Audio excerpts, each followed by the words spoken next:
एक मतलब चीज फहाद अहमद आगे चल रहे हैं। इसमें एक आंकड़ा और नोट करिए जो आपने एआईएमआईएम के उम्मीदवार का बताया, अतीक खान का 6765।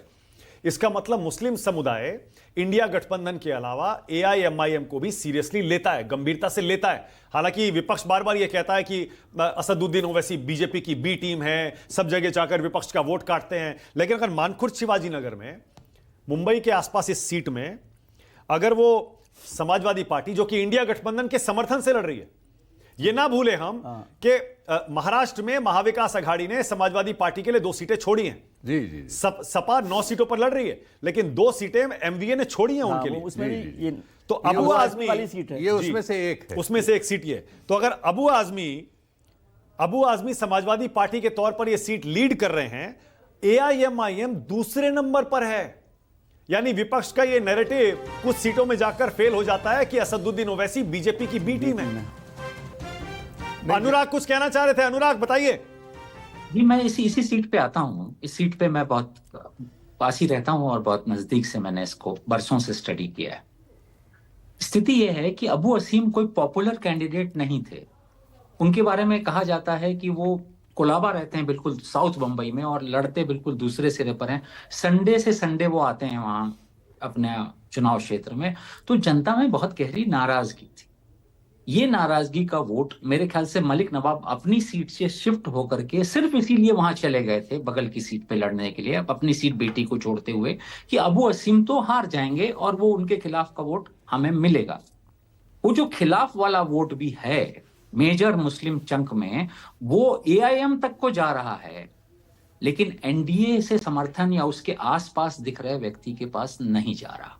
ये सीधे सीधे अबू आसिम आजमी वर्सेस अदर्स। तो अदर्स में एमआईएम तक को वोट चला जा रहा है और वो उधर नहीं सरक रहा। ओके अनुराग, एक चीज और देखिए, एनसीपी अजीत गुट के उम्मीदवार नवाब मलिक और सना मलिक हो सकता है अपनी सीट हार रहे हो, बुरी तरह हार रहे हो, लेकिन एनसीपी अजीत गुट का ओवरऑल परफॉर्मेंस देखिए, 41 सीटों पर आ गया है वो 41। अजीत गुट ने इस बार सीटें लड़ी हैं 59।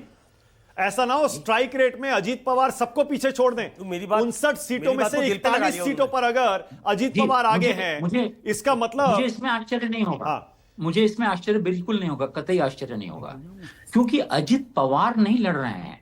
शरद पवार ने जो इतने बरसों तक कुनबा बनाया था, वो सरदारों का, एक एक जिले के सरदारों को उन्होंने इकट्ठा करके अपना कुनबा बनाया था। अजित पवार के साथ इस बार पूरा का पूरा कुनबा, पूरा कंप्लीटली उनकी पूरी की पूरी पार्टी एनसीपी चली गई। और ये सरदार हैं अपने अपने जगह पे। इनको ये सब टिकट मांग रहे थे वहां लोकसभा का, सब के सब मांग रहे थे अपने अपने जिलों में, लेकिन उनको टिकट नहीं दिए गए, इनकार कर दिया। नहीं अनुराग, तो वो अनुराग अगर ये अगर वो भले बीजेपी का साथ या शिंदे का साथ नहीं दे रहे थे, अब वो अपने लिए चुनाव लड़ रहे हैं अपनी अपनी जगह पे, तो वो अच्छा परफॉर्म, अजित पवार इस चुनाव में अच्छा परफॉर्म करेंगे। ओके अनुराग, मेरा सवाल ये था कि अगर मुस्लिम वोट नवाब मलिक और सना मलिक के लिए नहीं आ रहा है, नहीं वोट कर रहा है, क्या बाकी जगह पे नहीं कर रहा है? क्योंकि अजीत पवार का तो मुस्लिम समुदाय अच्छा खासा समर्थक रहा है। बड़ा इंटरेस्टिंग है ना निशान सिद्दीकी, है ना। अब आप देखिए वो लड़ रहे हैं इस तरह से, बड़े तगड़े नेता, मुस्लिम नेता इस समय वहां से लड़ रहे हैं अजीत पवार की पार्टी से। हसन मुशर्रफ कई दशकों से मंत्री हैं, वो लड़ रहे हैं कोल्हापुर से। या फिर बहुत ही आक्रामक नेता हैं, वो शिवसेना में हैं इस समय, अब्दुल सत्तार, वो औरंगाबाद से चुनाव लड़ रहे हैं। इन सबकी स्थिति क्या होगी? ये मुस्लिम वोट इनको मिल रहा भी कि नहीं मिल रहा? ये बिल्कुल सही कह रहे हैं। दिलचस्प होगा ये